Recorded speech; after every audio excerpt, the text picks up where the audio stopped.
आप देख रहे हैं संविधान और कानून SK लाइव न्यूज।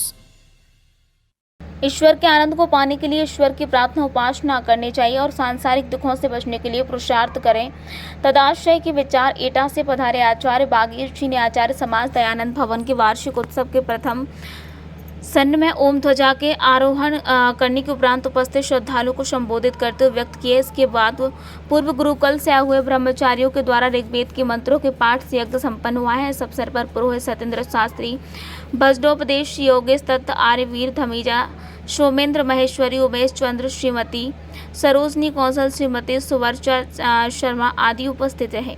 आज का मुख्य आकर्षण आर्य समाज दयानंद भवन में प्रातः 10:30 बजे निकलने वाली शोभा यात्रा रहेगी, जिसमें श्याम बैंड की प्रस्तुति, चलित यज्ञ की झांकी, गुरुकुल के ब्रह्मचारियों का प्रदर्शन, आर्यशालाओं के छात्र छात्राओं के द्वारा प्रस्तुत झांकी की प्रमुखता में शामिल होगी।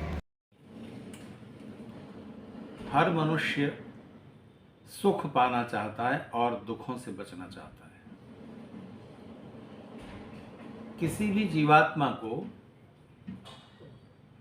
सुख दुख आनंद पाने के लिए प्रयास करने होते हैं, दुखों से बचने के लिए, सुख और आनंद पाने के लिए। बिना प्रयास के कुछ नहीं होता। सुख दुख या आनंद जीवात्मा के स्वाभाविक गुण नहीं है, नैमित्तिक गुण है। जैसे पानी को आप आग पर रख दीजिए तो उसमें जो गर्मी आई है वो आग की वजह से आई है। पानी का स्वाभाविक गुण गर्मी होता तो निरंतर वो गर्म रहता। गर्मी अग्नि का गुण है तो हमेशा उसके साथ है। तो स्वाभाविक गुण वो होता है जो उस वस्तु या पदार्थ के साथ हमेशा रहे। तो जीवात्मा का स्वाभाविक गुण अगर सुख है तो उसे हमेशा सुखी होना चाहिए, पर ऐसा नहीं है। दुख है तो हमेशा दुखी होना चाहिए, ऐसा भी नहीं है। आनंद अगर जीवात्मा का स्वाभाविक गुण हो तो जीवात्मा हमेशा आनंदित हो, ऐसा नहीं है।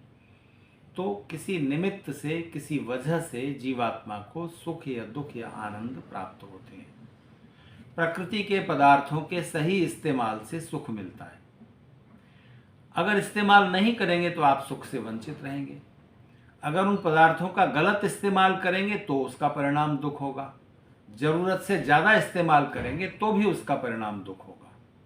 ध्यान रखना चाहिए, परमेश्वर के बनाए हुए इस जगत में ईश्वर ने जिन पदार्थों को रचा है वो सारे पदार्थ सब जीवात्माओं के सुख के लिए हैं।